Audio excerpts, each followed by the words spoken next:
It is time for Pete Prisco's Power Rankings, presented by FanDuel, America's #1 sportsbook. Make every moment more. Chris Hassel right here. Kyle Long right there. Pete Prisco over there. And just off air a moment ago, Kyle said his most fun reading of the week comes on Monday night when your Power Rankings come out. Yeah. Well, it's actually, it would be Tuesday morning when I wake up. He's doing his prep for the podcast. That's what he's doing. Yeah, it's nice. I love to get after Pete on his Power Rankings, but he does a great job. And I always enjoy his little blurb before he gets into the Power Rankings. Arizona Cardinals got a little love this week. Check it out. Gave a lot of love to the Cardinals, who are in the top 12 now, but not quite top 10, top 5 territory. We have some incredible games coming up. In fact, 4 of the top 5 teams are playing each other. 1, 2, 3 stays the same. We'll have the Chiefs and the Bills on CBS, 1 versus 3. We'll also have the Ravens and Steelers on CBS, 4 versus 5. Oh, and we'll have Eagles, number 6, against number 10, Washington this week. Maybe the best week of games. I'm going to need a good week because it was a rough week for me and Pete last week. Washington. W-O-R-S-H. Those are Pete's full power rankings with the Raiders picking up the rear. But let's start at the very top. Pete, the Chiefs just continue to get it done, but now comes the biggest test of the year in Buffalo. Yeah, and they haven't played great football, but they're playing winning football, and ultimately that's all that matters. You win, you stay at the top, and they deserve to be in the top spot. It's a tough week this week. You go on the road against a team like Buffalo that's ready and waiting for you, and always you're their nemesis. This is going to be a tough spot to stay unbeaten. But like I said, and I said it a couple weeks ago, if they win this game, the Chiefs, they're running the table and going undefeated. Yeah, they're getting healthy at the right time. I just saw Isaiah Pacheco. His practice window has opened off of IR, so this team is going to get healthy. Chiefs finding a new way to win every single week. A team of destiny almost, Pete. It's just too bad their left tackle's not very good because he's not a good player at all. Spinning top? Really, that's the matchup this weekend. That's a bad. Greg Russo against the matchup. Against Morris is going to be a problem. Pete, you had the Bills coming out of the AFC and going to the Super Bowl. Do you think that they are the best team in the AFC? I do. And they're going to win this game? I do, but there's always the asterisk next to that. Yeah. No, the Bills are going to win this week, but there's always the playoff situation. Yeah. Patrick Mahomes. Right. Patrick Mahomes. Patrick Mahomes. That's all you have to say. And nothing else about the Chiefs. The Chiefs' defense was great last year, but it was because of Patrick Mahomes. He made plays when he had to. He had Valdez-Scantling in the championship game. Those are the kind of plays that you count on for Patrick Mahomes. That's why it's hard to go against the Chiefs, but I did. I picked the Bills. Yeah, that's why I always have Andy Reid at the top of the Coach of the Year charts, because, you never know what's going to happen in the National Football League, but the Chiefs find a way to scramble, adjust, and land on their feet like a cat falling out of the tree, man. That's the Kansas City Chiefs every single week. Wow. And they prove they can go into Buffalo and get the win. They did it in the playoffs last season. So many of those matchups between the two have been in Kansas City, but the last one was in Buffalo. This one will also be in Buffalo. So the Lions are 3. Then at 4 and 5, another matchup this week, also on CBS. Number 4 Ravens play at number 5 Pittsburgh. Pete, the moon ball is working out pretty well for the Steelers. Well, yeah. I mean, when you blitz them in certain situations and leave a one-on-one with Mike Williams and you throw a moon ball to get the game winner, of course it's working. But, look, he completed 50% of his passes, Russell Wilson. Has he been better than Justin Fields? Sure, he's been better than Justin Fields. They're scoring more, so clearly he's been better. This Ravens defense is not the same defense, so this is a challenge for the Steelers, but kudos to Mike Tomlin. He made the decision, and people questioned it, including myself. He made the right decision. Russell Wilson should be starting a quarterback. This is a team that was relying on their defense historically to win them some games. Justin Fields in there. I said he's doing enough not to lose them football games. You throw Russell Wilson in there, 30 points a game for this Steelers team. You have to take him seriously. But at the end of the day, those interim coach bumps that we talk about. We saw in New Orleans last week getting a big win. I wonder if having this change at quarterback gives them this bump, and how long is it going to be able to be sustained by the Pittsburgh Steelers, this offensive production? Ravens, the only 3-loss team that you have in the top 5, Pete. They've showed you enough to where that they are. It was a bad start for this team, but they have been really good since. Yeah, and the offense is dynamic. Lamar Jackson is fantastic. The way he's throwing the football, he's never thrown it and made it this easy. He's the MVP, and I don't think there's any question about it right now. But I'm worried about their defense. I'll be honest with you.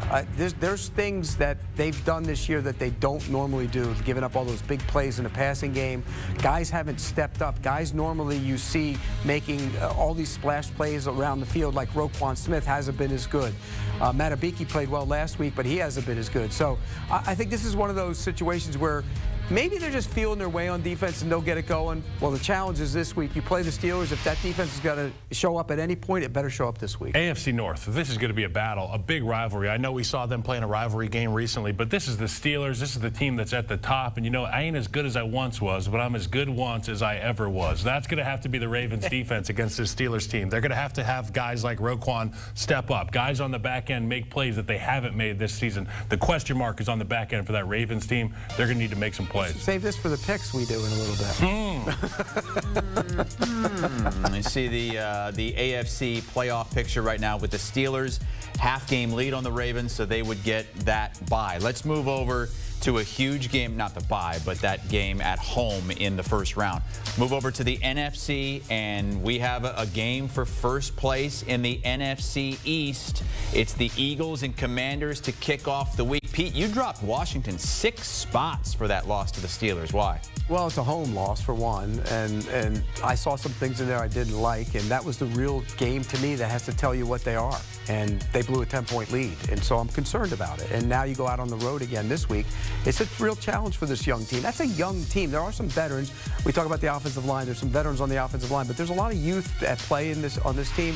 So they have to learn how to hold 10-point leads in the fourth quarter, but they also have to learn now how to go out on the road on a Thursday against a division rival and handle business, because we're excited about them, and I love what I've seen from them. But now if you go back-to-back losses, one at home, one on the road in division, then you start thinking differently about them. Yeah, you were looking to roll some momentum into this game this week for Jaden Daniels of the Commanders, and just the way they weren't able to get it done last week. Teams like this that are teams of destiny, the guys in the locker room feel like we got Jaden Daniels for a reason. Things are happening for a reason. You lose a game like that last week, you got to find a way to turn it around. It'll tell us a lot about this team. As a player, though, Kyle, don't you like it that it's a short week and you can try to get that bad taste out of your mouth right away? No. I want as much time between the games as I possibly can have. I mean, you know, when you're talking about you're going to be playing in a physical game against this team on Thursday, you're going to want as much time to get your body ready to go and do that for 4 quarters. And I feel like the Thursday thing is always a touchy subject with me, because you want to play the game physically. You don't want to save anything. You want to leave it all on the field, and then you want to have that window to be able to regain, take your best shot. And they're going to need it this week. And not only that, they're on the road. I mean, it's not a long road trip, but you're still It's a train ride. You're disrupting what you normally do, though. I think if you were to look at the most pleasantly surprising teams in the NFL, it's an argument between either the Commanders or the Arizona Cardinals right now, who are leading their division. They've won 4 straight. They're up to number 12 in Pete's power rankings. How big of a problem could they be in the NFC? Well, they're tough. They play hard. They're physical. And they've taken on the personality of their head coach. That guy's done a great job. By the way, the defensive coordinator is really Nick Rallis is a guy you got to keep an eye on. He's young. He's in his 30s. He's done a really good job. I think you look at that talent on the defensive side of the ball, you go, how the heck are they doing it? But they show up every single week and play hard and play tough, and they get after it on that side of the ball. And oh, by the way, Kyler Murray's playing the best football. Yep. I mean, this guy is making it look easy. Talk about making it look easy. He's making it look easy for him. And by that, I mean, he's always been one of those guys that wants to get out of the pocket, chop his feet, go run, get out of there, first hit of pressure. He's making plays with the football, throwing it. And to me, yeah, he can still run it, and we know that, but I still think this team is dangerous. And I didn't think they would be in the division, but now after watching the Rams on Monday night, I'm not so sure they're not dangerous in the division. Yeah, they are dangerous in the division, and I got to think about the way that Kyler Murray has played this year has changed the narrative from everybody's got a plan until Kyler Murray takes off and runs with it. Well, now Kyler Murray has a plan in the pocket. He's playing an MVP level of quarterback this year for the Arizona Cardinals, and the whole team is following suit. I love their guys. Connor, McBride, Harrison Jr. has done a really good job. The offensive line. To your point, the offensive line's great. We love Paris Johnson. And then the defensive side of the ball, they're competitive every week, so it's hard not to love this Arizona Cardinals team. And by the way, their schedule, favorable. I mean, they have games with Carolina and New England. Those games are winnable, and they had Seattle twice. So they're on the bye, but when they come off the bye, they go to Seattle. So you look at this team, I think they have a real chance to make the postseason. I'd hate to be on a bye week right now if I'm the Arizona Cardinals. I'm like, let's just go play. Even if they don't win the division, I think they have a chance to be a wild card team. Now they're coming off back-to-back blowout victories, 29-9 against the Bears, 31-6 against the Jets. Let's go to the Texans, who have lost 3 of 4. You have them down at 14 now. They're the only division leader, Pete, that doesn't have a positive point differential. What's going on with this team? Well, they should be very thankful they're in the division that they're in, because the rest of those teams are bad, and that's a positive. We all thought some of those teams, at least I did, some of those teams would be pretty good. I think C.J. Stroud in the second half was really bad the other night, and most of the time this season I blamed it on his offensive line. Kyle would never admit that, but the offensive line has been bad. They made changes. They moved Patterson in at center and moved Scruggs to left guard. He struggled. Scruggs did at left guard. The offensive line's been an issue. He doesn't have his receivers. He doesn't have Nico Collins. But he looked great in the first half. And then the second half, it almost went away. And some of the, he had a chance to put that team, get 30 points, get to 30, and he was lazy and late on the throw deep down down the sideline. He allowed Carlton Davis to come over and pick it off. It was a great play, but he should be a touchdown. The game's over if he scores there. And so I think he's got to pick it up a little bit. And I think the offensive line starting to come together a little bit. I think with the changes they made, they'll be better. But this team needs to play better. With Nico Collins going down early, they were having such a historic connection there between Stroud and Collins, and then you lose Diggs. I mean, the seeds of doubt start to sow themselves in your mind as a quarterback or as a football player. We saw in the first half from the Texans that C.J. Stroud can go out and be efficient, effective, dominant with the football.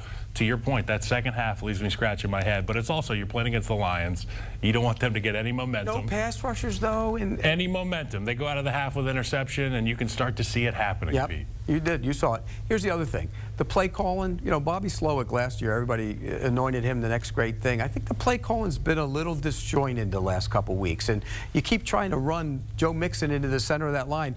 That's where they're strong. That's where the Lions are really strong with, you have Reeder and McNeil in there, run wide, and it didn't work the other night, and they need to get back on track. Still a 2-game lead in the division and a favorable schedule coming up. At Cowboys, then Titans, Jags, Dolphins before they play the Chiefs and Ravens at the end of the year. Pushing the pile with Kyle Long and Mike Renner. Had old Petey Pie Prisco on today. I pushed the pile this morning. What did you guys push out? Some really good stuff. So we built the wide receiver, the ultimate wide receiver. Built an ideal wide receiver. The ultimate, but picking players from today's game. Okay. Who's the ultimate wide receiver based on each category? I think Pete won. I had a good one. I built a good one. You know what he does? He always picks guys he wants to go have beers with. Picks guys he wants to hang out with instead of watch play. Smart man. Pushing the pile with Kyle and Mike.